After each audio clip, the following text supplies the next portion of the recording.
আসসালামু আলাইকুম, সবাই কেমন আছেন? আশা করি ভালো আছেন। তো আমি আলহামদুলিল্লাহ ভালো আছি।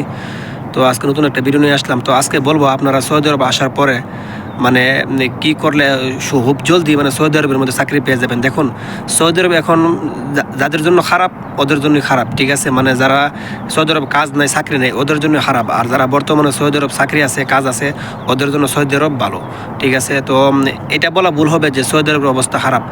যারা নিজের লোক ধরে আসতেছে, মানে নিজের পরিচিত লোক ধরে আসতেছে, ওরা ঠিকই মানে চাকরি পেয়ে যেতেছে। তো আজকে এই ভিডিওতে বলবো আপনারা কি করলে আপনারা খুব শীঘ্রই মানে সৌদি আরব আসার পরে এত একটা প্রস্থান লাগবে না, মানে চাকরির জন্য টেনশন করা লাগবে না।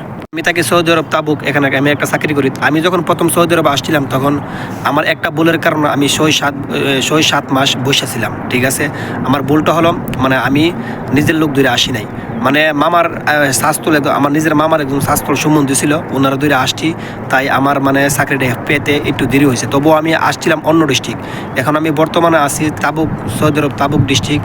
তো আগে ছিলাম সৌদি আরব আরার ডিস্ট্রিক্ট। তো ওইখানে আমি মানে যে লোকের ধরে আসছিলাম উনি ছিল একজন ফাক্কা দালাল।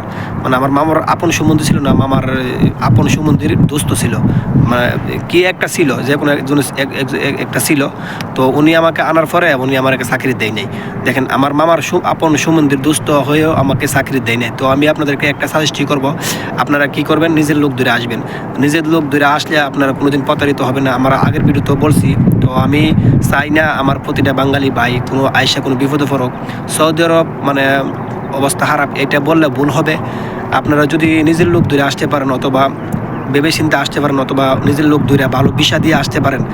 ভালো ভিসা বলতে আমেল আইডি ভিসার মধ্যে আমেল মঞ্জুল ভিসা আছে, তারপর আমেল আদি ভিসা আছে। আমেল মঞ্জুল ভিসার মধ্যে অনেক পার্থক্য আছে, আমেল আদির মধ্যে অনেক পার্থক্য আছে। আমেল আদি যে ক্লিনার ভিসাটা, আমেল আদি বলতে আপনারা আমেল আদি দিয়ে আপনারা যে কোনো জায়গায় কাফালা হতে পারেন, যে কোনো কোম্পানির মধ্যে কাফালা হতে পারবেন। আর আমেল মঞ্জিল ভিসা দিয়ে আপনারা কোনো জায়গায় কাফালা হতে পারবেন না।